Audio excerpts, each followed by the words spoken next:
friends, it's Teresa and welcome back to my channel. In today's video, we are going to be discussing my most disappointing books of 2023.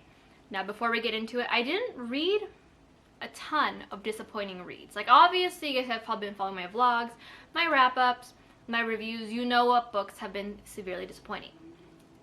But in terms of that, I have maybe 3 books that are, like, really disappointing and then just, like, 4 honorable mentions. So it hasn't been my...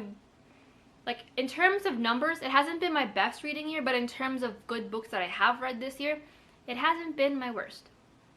So, let's just get into it because we all know my ability to rant. As usual, if I've made a vlog, a video review, a written review on Goodreads or Storygraph, I will leave those linked down below for you guys so you guys have the opportunity to take a look at all my thoughts in all their glory. But let's get into it. Let's start with the honorable mentions first, and then we will go on from there to my most disappointing reads because then I'll just get more and more heated and it's a good warm-up. So the first one is Night Fox by Ashley Wilda. I recently talked about this in my wrap-up, so I'll leave that link down below for you guys and my review for that book on Goodreads. This is a YA, almost surrealism novel following young Eli who was in the throes of a really rough breakup. And due to this breakup, a lot of things have gone downhill and her mother finally sends her to Riot, which is a kind of like a rehab facility, a youth camp of sort, to really enjoy time alone from this and like heal from her breakup and her very harsh depression. If you guys have seen my wrap up for this recently, you know that I was extremely disappointed in this book. I was expecting something in terms of like coming out of depression and the struggles of like teenage breakup and what a healthy relationship looks like and all those discussions. I think, like I said it in my review, I think this book was extremely mismarketed. This book is essentially a Christian novel.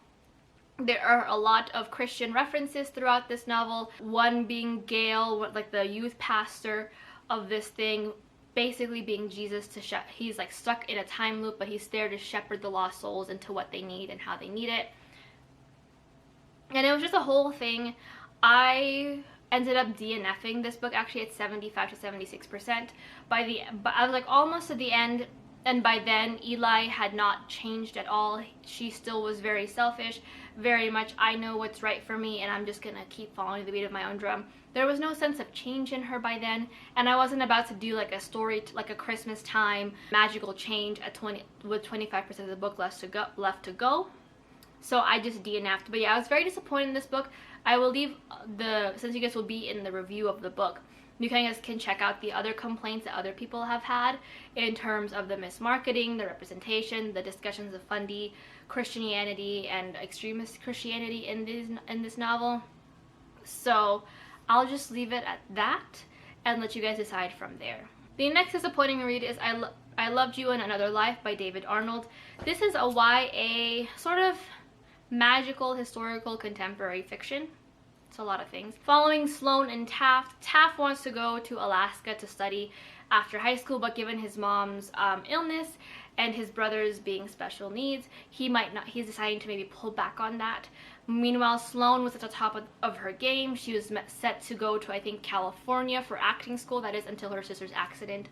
And somehow magically these two are brought together due to their past lives lining up and them falling in love every time. I gave this a 3 out of 5 stars when I read it. It's an arc that I had received a while ago, and I just feel like the pacing was just really off. I was really disappointed by how the storylines with the different lives were like intertwined, and I found myself being very more interested in the contemporary lives of Sloane and Taft than I did in their previous lives, because they only were brought up once. Like these lives only came about in one chapter, and sometimes they were never touched on again. So it was just very like distracting to me, and I felt like there wasn't a point in including these past lives when their main couple lives were the better portion of the story. And I still don't even really remember if the stories ever really intertwined or if they figured out they were together in past lives, or if it was just like left to the reader's imagination to figure out. Overall, really disappointed. I wanted more from this book. I thought it was going to be like a race against time situation. We have been separated because of X, Y, and Z every single time, and I'm going to fight against it this time around. but it wasn't the case. It was just like very slow paced, which isn't a bad thing, but then the stakes I felt like were not even there truly. His name is not Taft, it's Evan Taft, which is a little better than just naming him after William Howard Taft, but he still shares the last name with the president. So the next one that I have is a cozy fantasy, and that is Flower Heart by Catherine Bakewell. Another arc that I had received. I gave this another 3 out of 5 stars. This follows a young girl who has never been in control of her powers. Her powers are very much ruled by her emotion, and she can't get a handle of them. Now, desperate for some sense of like normalcy even in this magical world, she asked an old family friend to bind her magic, and she has, I think, until like the solstice or something to help him with his shop in order for him to bind her magic. I was very interested in this book. I did not realize it was meant to be a cozy fantasy. It was very low stakes, to the point where I got kind of annoyed, because the plot of the book and even the build up to the plot tells me it shouldn't be low stakes. It's very much high stakes. She like attacks her father. That's the plot. She attacks her father and makes him ill. So she has to have this time to find a way to bring him back to like safety and healthiness, and then also bind her magic is the plot. But again, the plot didn't seem very high stakes to me. Like, you have the health of your father on the line to find a solution for this. You have your own family history of what these powers mean, and her mother betraying the government, and there was a whole thing about the government controlling the kind of magic you can and cannot use, and like an illness that was going around that like made people, like, it was like a cure for depression essentially. It was like made people really happy, and then all of a sudden the happiness went away and they would go into like a comatose, almost, it's not comatose, it's the other one, but it like put you in like a vegetative kind of state. It just felt like it was I didn't know it was cozy, but that's fine because I can typically pick up on these, like, you know, cues as I'm reading. But with the plot of it all, it just felt like it should not have been so low stakes and so cozy the way that it was. And then to boot, the pacing to me was just really weird. We had, like, it was a lot of practice at first, and then it wasn't, and then stuff happened, and then it was just really weird, and it felt like the plot was poorly planned and out of place. And I just, at the end of it, I didn't really enjoy it. And now that I'm, as you guys can tell, as I'm trying to read the talk about the synopsis from you, I don't remember much about it. Like, I don't even remember the main character's name, her love interest. I remember nothing. So it's just, it wasn't very memorable to me. It was very mid.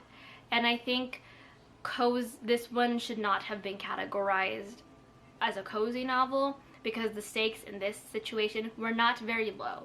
They were not low stakes. There's a lot of like discussion about government and power and all this stuff, and then mental health, but it was not low stakes. And it shouldn't have been low stakes, but it was. And I don't know how you managed to do that, but it did. And the last honorable mention is House of Marion by J.L. This is a YA urban fantasy following a young girl whose magic is like banned in this world. She does not have good magic.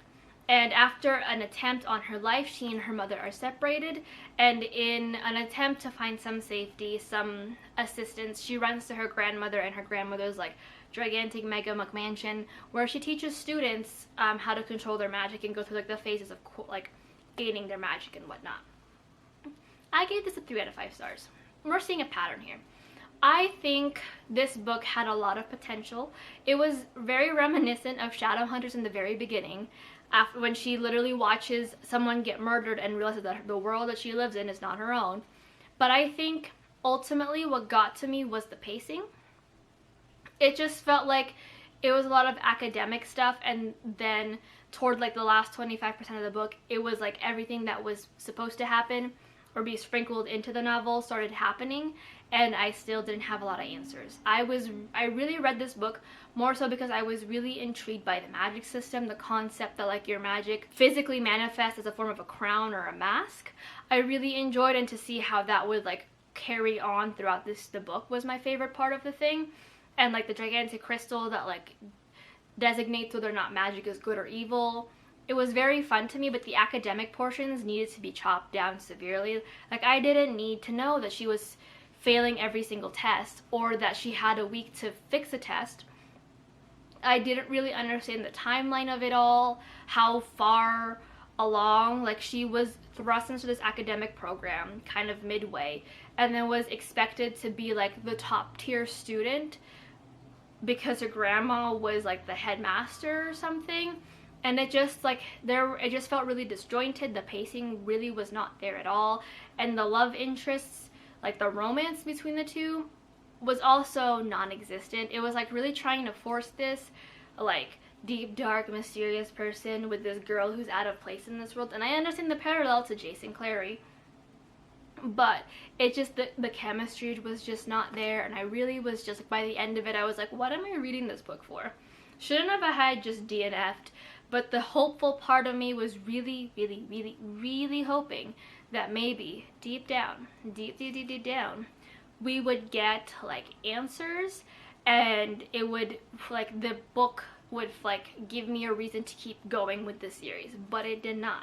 So if this is your cup of tea, good for you. If not, if your like thoughts and like taste in books align closer with mine, you probably might not like this book. But yes, moving on to the top 3 disappointing reads of 2023. The third one, or bottom of the barrel I should say, is The Last Day of the Flower Bride by Roshani Chokshi. This is supposed to be a gothic novel following 2 friends. Well, I guess a gothic novel following a young unnamed bridegroom and his wife Indigo. Indigo, they married under like the pretense that the bridegroom would never ask Indigo about her past. That ends until they find out that her aunt is dying, and they have to travel to Indigo's home, childhood home, the House of Dreams, where he starts to get more and more interested in her past, specifically her friendship with this young girl named Dejor. I had really high hopes for this one, like really high hopes. It just sounded like toxic female friendship, sounded like murder mystery. It just had a lot of things I was very interested in. It's also a gothic novel. This book, I think, tried too hard to be on the gothic side, quite literally bringing the house to life in a sense, without it wasn't like a subtle bringing the house to life where like the house breathed in and out. It literally, like, they would talk about how the house whimpered when someone left, how the house changed rooms and everything. And it was just like, I can suspend my disbelief for a little bit, but then after a while I just have to ask, how long has this been in the family? Has this always been a thing? How did this happen? Did someone die in the basement like that Monster House movie? And to boot, the pacing was just very, as you guys can tell, my issue this year was pacing. But the pacing in the story was just not it. I feel like we lost some portions of it trying to like really in-depth discuss what was wrong with the book, what was wrong with the friendship, and build up this mystery and this intrigue and all of this like confusion and like what really happened. And then by the end of it, when the plot twist happened, it didn't feel like a plot twist. Nothing was necessarily built up for you to pick up on hints here and there. You didn't really know what was going to happen, and not in the best way possible. It wasn't like a kind of moment. It was like, oh, that's it? That is all? That is the maximum things that are occurring here? That's what I spent 200 pages reading? Probably like 100 something. But that's what I spent a good 100 pages reading. It was just, like, by the end of it, I just felt nothing. I wasn't in shock. I wasn't unhappy. I wasn't happy. I wasn't wanting more. In fact, the book left off making it feel like you should be feeling more. You should be wanting more. You want to know the aftermath. But that was the problem with it, is that it was making you feel that way. You weren't feeling that way because you were genuinely interested in what was going on. Like, where it cut off felt like the book had just stopped. And then you're like, instead of wanting more, you're just sitting here like, I feel like I should want something from this ending, but it's giving nothing. I'm not wanting to see a sequel. I'm not wanting like a novella or a short story. I'm not wanting to reread the book and see what I missed. Should I annotate? Nothing. I was just bored, and then I was slowly, like within the span of like maybe 10 minutes after finishing the book, I had started forgetting what happened in the book. Like, I can remember bits and pieces if I try really hard, like right now, but like it's not a book that like washes over me when I'm like relaxing and thinking about the books that I've fallen in love with or the recent books that I've read. I just feel no emotion with this book. Like, it felt like it was a lot of show and tell with how the story writing was, and it was just very bland. Like, it's not much, it was trying too hard. The second book, second to last book, is Emily Wilde's Encyclopedia of Fairies by Heather Fawcett. I have a vlog on this. But this book put me in such a bad reading slump, I was never able to fully recover and catch up on my Goodreads goal. I'm at like 50 something, and my Goodreads goal this year was 90. But this book is an adult cozy fantasy following young Emily Wilde as she ventures off to the Nordic islands in the middle of freaking winter to learn about the fairies of the Nordic realms. There, her academic rival follows her, and they run into a series of mishaps. The pacing of, as you guys can tell, the theme for 2023 and Teresa's issues with it was pacing. The pacing of this book was a lot. Like, I didn't know that it was going to be read as like in journal entries. I didn't know she was going to write in footnotes. I was expecting a completely different vibe from this book, and instead I was met with an academic journal that just reminded me how much I hated reading academic journals. Like, listen, when you have done your essay writing, your psychological research, academic journals is not something I read for fun. The character just felt really distant from me, and I know there's like talk of Emily being like on the autism spectrum, and that's not the issue that I had. The issue that I had was that there was such a huge gap between the reader and the character, solely because it was written in an academic journal. There was like no emotion or feeling to it. She specifically mentions that she's confused why she's talking about a dude, because in her journal she keeps it very dry, cut, and clear for academic purposes. It was just very separate. Like, the only like realistic thing that I really enjoyed was the relationship between her and Bramblebee, and the plot twist with Bramblebee, which, by the way, naming someone Bramblebee was probably the best thing to have happened to this story. But I just felt like there was too much of a huge distance between the author or the character and the reader, because it was told in an academic setting for an academic purpose. And even when things started happening and you were like, ooh, is she gonna make it out? You know she made it out, because it's a journal. It wouldn't be complete and out for the world to see if she had not made it out. So there was just a lot of things that I felt like I lost the enjoyment for, and I really wish I had kept the enjoyment for, because I had high hopes going into this. Like, I thought it was going to be the perfect fairy cozy read, but instead I was at school reading about fairies. Just not my cup of tea. And finally, the last book and my most disappointing read of the year is Chasing Pacquiao by Rod Pulido. This is a YA contemporary novel following young Bobby as he is getting bullied for being gay after, I think he was outed. He ends up turning to Manny Pacquiao to like learn about self-defense and like just feel good about himself. That is until Manny Pacquiao comes out with his incredibly homophobic comments and his double down efforts, which shakes Bobby's concept of safety and comfort to the core. We all know, I have a reading vlog on it, I have a review on it, we all know how monumentally disappointing this was, and I don't know why I asked for an arc. I don't. There's just, like, I don't even know where to begin. Like, I don't even know why I bothered asking for an arc. Like, the title, like, I read the title and I was like, ooh. Let's not read a book glorifying the homophobe. But then I read the synopsis and was like, ooh, we're gonna go ahead and discuss. Like, I had high hopes this book was gonna be like discussion of galore. It was gonna discuss Manny Pacquiao's comments. It was going to discuss how dangerous that was and how unsafe those comments were for many Filipinos who are queer. Discuss the homophobia in the Philippines. But instead, we got maybe 10 pages of, oh my god, Manny Pacquiao is terrible and he's losing his Nike scholarship, so like, it's okay now. You can, like, clearly good prevails. good prevails because he lost his like Nike or Adidas scholarship or sponsorship, not scholarship. Manny Pacquiao does not need to go to school. I mean, he could, but I don't think he will. He doesn't need a scholarship for it. And to boot, there was just a lot of like misrepresentation. It was using the word bakla as a form of a slur, which like had me confused, and I'm not even fluent in Tagalog anymore. Like, I had to call my mother. I had to be like, hey mom, is this a slur? Do we have a slur? And then I had to have many a friend on Twitter talk about why it's not a slur, because it's not even in the same vein.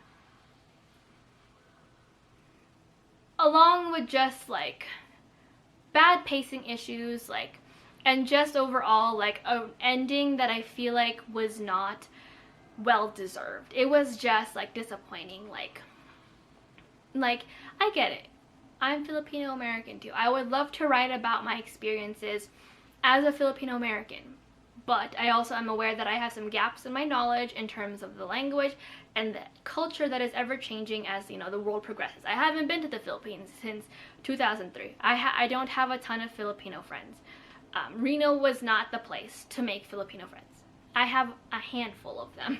That being said, I know better than to place Western ideals onto Eastern standards. So it was just the most disappointing read, and I don't think I'll be ever reading from Rod Pulido again. I heard some very mixed things about what happened when a friend of mine like had discussed the book and why he didn't like it. Completely booted out of a group. It's fine. But it's just, I don't, like, unless something else happens with the book, I don't think I'll, or like the author and like the synopsis, I don't think I'll be reading the book, nor do I, if you are a cute little queer Filipino, recommend this book to you. Don't do it.